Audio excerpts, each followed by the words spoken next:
All right.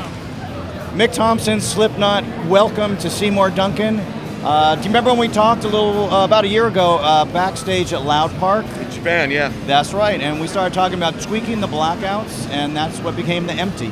Absolutely. That's right. So you like the way this pickup performs for your specific style of playing? Well, I mean, it's perfect for what I do. We went through a bunch of different variations on it.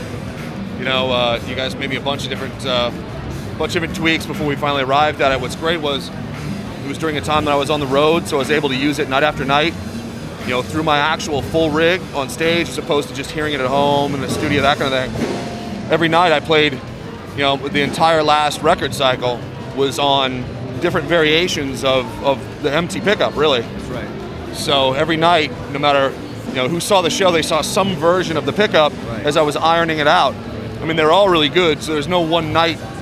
There was never a bad night of guitar sound, but slowly but surely we refined it over the period and got it exactly where I wanted it. But the great part was my ability to tweak it in that situation to where there's no ifs, ands, or buts. I mean, you're hearing what you're hearing. I'm getting feedback from my front of house engineer.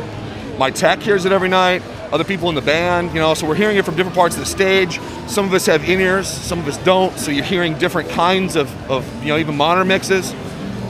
Friends, even people in the industry that are hearing it from out front, they'll be out the soundboard and they're like, oh man, no, I really noticed your definition. And that was one thing I really wanted to work on, was being able to tune low and have a ton of punch and definition without ever being too loose, but without ever sacrificing any bottom end.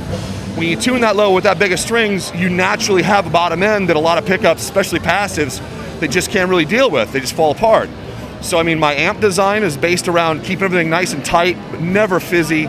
Huge bottom end, but still it'll crack your ribs, And so like the last piece of that puzzle, really, I mean, I've already done my guitars, my amp, even the speakers I use, but the pickups were the final little part there where everything is just like, I couldn't be happier. Well, there you have it. The AHB3 Mick Thomson EMTY Blackouts, available exclusively from Seymour Duncan. If you want to sound like Mick, you need these pickups. Ready to sign some autographs? Sure. I can't be over and over and under my skin. All this attention is